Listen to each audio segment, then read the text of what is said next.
કહીશ કે આપણા ઘરમાં કોઈ બી ભાઈ જો દારૂ પીને આવતો હોય ને તો બહાર કાઢો. આપણે પંપાળીશું ને તો સમાજ બગડશે. આપણે નહીં પંપાળીએ ને તો આગળ કશું આગળ વધવાનું નથી. આજે તમારે ઘરમાં જે વસ્તુ બને છે, હું તો દીકરીઓને એટલું ચોક્કસ કહીશ કે આપણા માટે કેમ સલાહ આવે?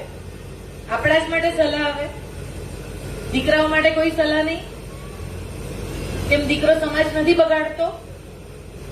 આ દીકરી બીજા સમાજમાં ક્યારે જતી હશે? જયારે આપણા સમાજના છોકરાઓમાં એ સક્ષમતા નહીં હોય ત્યારે. હું તો ઊંધું કઉ છું. લો, આપણો છોકરો દારૂ પીતો મળે, આપણો છોકરો રખડતો મળે, આપણો છોકરો કામ કરતો ના મળે, દરેક દીકરી કોઈ બીજા સમાજના છોકરા જોડે જતી હશે. એવું કેમ આપણે નથી માનતા? એ કેમ અંદરથી નથી આવતું? દરેક વખતે દીકરીઓને સલાહ કેમ?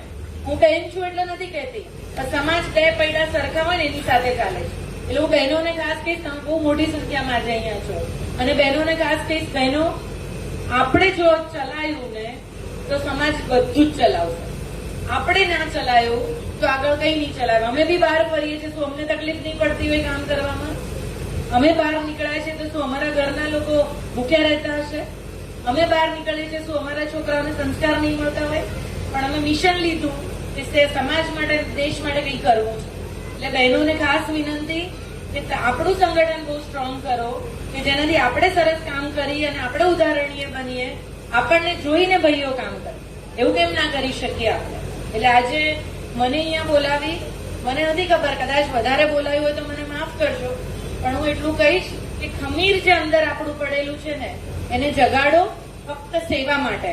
અને એવી સેવા કરીએ આપણે જેને આપણી જરૂર છે. ગરીબને આપણી જરૂર છે, કોઈ નીચી જ્ઞાતિને આપણી જરૂર છે, કોઈને બી આપણી જરૂર છે. આપણે એના માટે ઉભા રહીએ, એ જ આપણી ઓળખ હોવી જોઈએ.